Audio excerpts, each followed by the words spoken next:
शासनाचे दिनांक 14 ऑगस्ट 2025 चे आदेश व राज्य निवडणूक आयोगाचे दिनांक 29 ऑगस्ट 2025 रोजी दिलेल्या मान्यतेनुसार सोलापूर महानगरपालिकेची सार्वत्रिक निवडणूक 2025 करिता प्रभाग रचना तयार करण्यात आली होती। या अनुषंगाने दिनांक 3 सप्टेंबर 2025 रोजी प्रारूप प्रभाग रचना प्रसिद्ध करण्यात आली होती।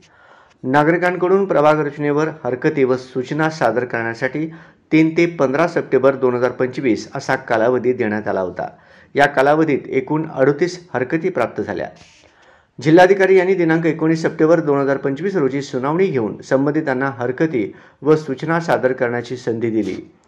एकूण प्राप्त हरकतींपैकी 3 हरकती सर्वसाधारण स्वरूपाच्या होत्या, तर 35 हरकती प्रभाग रचनेवर परिणाम करणाऱ्या स्वरूपाच्या होत्या। सुनावणीतील सर्व मुद्दे विचारात घेऊन जिल्हाधिकारी यांनी अंतिम अहवाल नगर विकास विभागामार्फत राज्य निवडणूक आयोगाकडे सादर केला। राज्य निवडणूक आयोगाने या अहवालाचा सखोल विचार करून प्रारूप प्रभाग रचनेतील एकूण 10 प्रभागांमध्ये प्रभाग क्रमांक 6, 10, 11, 12, 14, 15, 16, 19, 20 व 21 बदलासह सोलापूर महानगरपालिकेची अंतिम प्रभाग रचना दिनांक 10 ऑक्टोबर 2025 रोजी मंजूर केली आहे। प्रारूप प्रभाग रचनेवर प्राप्त 38 हरकतींपैकी राज्य निवडणूक आयोगामार्फत मान्य करण्यात आलेल्या 8 हरकतींच्या अनुषंगाने करण्यात आलेले काही प्रमुख बदल याप्रमाणे। प्रभाग क्रमांक 6 प्रभाग क्रमांक 6 मधून लक्ष्मी विष्णू चाळ व एक्झिबिशन हॉल परिसर प्रभाग क्रमांक 15 मध्ये समाविष्ट करण्यात आला आहे। प्रभाग 15 मधून मुल्लाबाबा टेकडी, चमनशाह टेकडी परिसर प्रभाग 14 मध्ये समाविष्ट करण्यात आला आहे।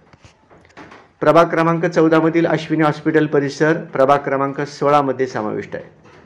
प्रभाग क्रमांक 16 मधील विकासनगर ESI हॉस्पिटल ईदगाह मैदान परिसर प्रभाग क्रमांक 21 मध्ये समाविष्ट आहे। प्रभाग क्रमांक 21 मधील काही भाग प्रभाग क्रमांक 20 मध्ये समाविष्ट आहे।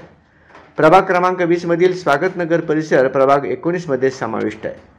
प्रभाग क्रमांक 19 मधील विनायक नगर परिसर प्रभाग क्रमांक 12 मध्ये समाविष्ट, तर प्रभाग क्रमांक 11 मधील कोटा नगर लगत असलेला परिसर प्रभाग क्रमांक 10 मध्ये समाविष्ट करण्यात आले। राज्य निवडणूक आयोगाने मंजूर केलेल्या या अंतिम प्रभाग रचनेनुसार सोलापूर महानगरपालिकेच्या सार्वत्रिक निवडणुकीसाठी पुढील प्रक्रिया राबविण्यात येणार आहे। संबंधित नकाशे, प्रभागांची यादी व तपशील महानगरपालिका मुख्य कार्यालयातील कौन्सिल हॉल तसेच क्षेत्रीय कार्यालय येथे आणि महानगरपालिकेच्या संकेतस्थळावर www.solapurcorporation.gov.in नागरिकांच्या पाहणीसाठी उपलब्ध करून देण्यात आलेले आहेत।